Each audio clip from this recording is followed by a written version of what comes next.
Hello বন্ধুরা, good morning. আজকে হচ্ছে বড়দিন, তাই সবাইকে জানাই মেরি ক্রিসমাস। আজকের দিনটা ভীষণ ভালো করে কাটিয়ে সবার সাথে, বন্ধুদের সাথে, ফ্যামিলির সাথে। আর চলো আজকে শেয়ার করবো বাটার কেক, তাও আবার গ্যাস ওভেনে। চলো কি কি লাগবে সেটা আগে দেখে নিই। ফার্স্টে নিয়েছি 1 বাটি ভর্তি ময়দা, তার হাফ নিয়েছি চিনি, 2টো ডিম, বেকিং পাউডার, বেকিং সোডা, আর সঙ্গে নিয়েছি ভ্যানিলা এসেন্স। আর যেহেতু বাটার কেক তাই অবশ্যই লাগবে বাটার।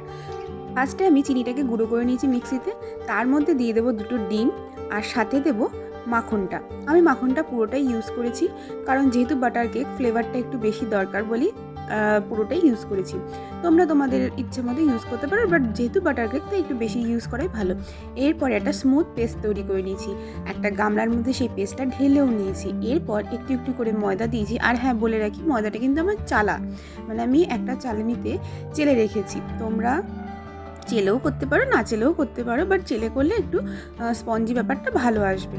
তো একটু একটু করে দিতে থাকছি ময়দা, আর মেশাতে থাকছি। আর তার সাথে দিয়ে দেবো একটুখানি বেকিং পাউডার, মানে 1 চামচের মতো বেকিং পাউডার, তার হাফ দেবো হচ্ছে বেকিং সোডা, আর 1 ঢাকনার মতো দেবো ভ্যানিলা এসেন্স। আর যেহেতু কালারটা ফ্যাকাশে লাগছিলো বলে আমি একটুখানি ফুড কালার ইউজ করেছি, তোমরা চাইলে সেটা নাও করতে পারো। এরপর আস্তে আস্তে সেটাকে ব্যাটারটাকে এরকম করে মিশিয়ে নিতে হবে। এরপর একটা স্মুথ পেস্ট তৈরি করে নিতে হবে দুধ দিয়ে অল্প অল্প করে দুধ দিতে হবে, কারণ বেশি দিলে যদি বেশি পাতলা হয়ে যায় কেকটা কিন্তু মোটেও ভালো হবে না। তো ফার্স্টে আমি একটু একটু করে দিয়ে একটা স্মুথ পেস্ট তৈরি করে নিয়েছি, যাতে কোনো লাম্পস না থাকে। দেখো তোমরা বুঝবে কখন যে কেকের ব্যাটারটা তৈরি, যখন ব্যাটারটা দেখবে এরকম স্ট্রেট পড়ছে, মোটামুটি একদম স্ট্রেট পড়ছে, তখন বুঝে যাবে ব্যাটারটা মোটামুটি রেডি। পরে আমি একটা অ্যালুমিনিয়ামের একটা গামলা নিয়ে নিয়েছি, তার মধ্যে তেল দিয়ে বা বাটার দিয়ে ভালো করে মাখিয়ে নিয়েছি চারদিকটা, যাতে কেকটা তোলার সময় কোনো অসুবিধা না হয়। যেহেতু একদম ঘরোয়া পদ্ধতিতে তোমাদের একদম সোজা উপায় দেখাচ্ছি, আশা করি তোমাদের এটা ভালো লাগবে। তো এরপরে আমি কেকের ব্যাটারটা পুরো মতো দিয়ে দেবো, এবং উপর থেকে চামচের পেছনটা দিয়ে ভালো করে একটা স্মুথ করে নেব উপরটা, এবং ড্যাব ড্যাব করে সমস্ত বাবলস বের করে দেবো। এরপর একটা বড় ডেচকি নিয়ে নিয়েছি, তার মধ্যে একটা স্টিলের স্ট্যান্ড দিয়ে দিয়েছি। অন্য কোনো স্ট্যান্ড দিও না, বিশেষ করে প্লাস্টিক জাতীয় কোনো কিছু দিও না, চেষ্টা করবে স্টিলেরই দেওয়ার। দিয়ে তার উপরে কেকটাকে এভাবে বসিয়ে দিয়েছি, এবং উপর থেকে ঢাকনা দিয়ে ডিলনোড়া বসিয়ে দিয়েছি, কারণ যাতে বাষ্পটা একদমভাবে না বেরোয়, চারদিক থেকে সিল থাকে। তোমরা যে কোনো ভারী কিছু রাখতে পারো। 0.5 ঘন্টা পরে খুলে দেখেছিলাম ওরকম হয়েছে।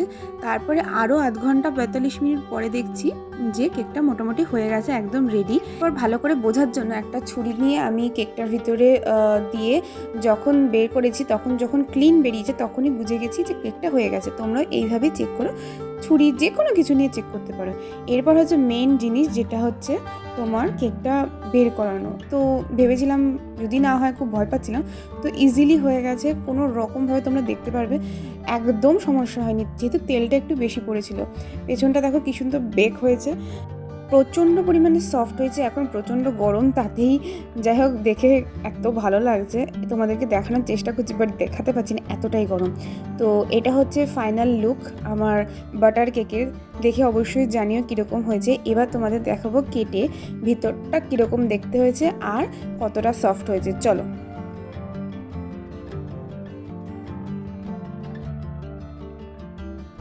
কেকটা কিন্তু অবশ্যই একদম ঠান্ডা করে তারপরেই আর কি কাটবে, নাহলে কিন্তু গরম অবস্থায় কাটলে কেকটা সুন্দরভাবে কাটা হবে না।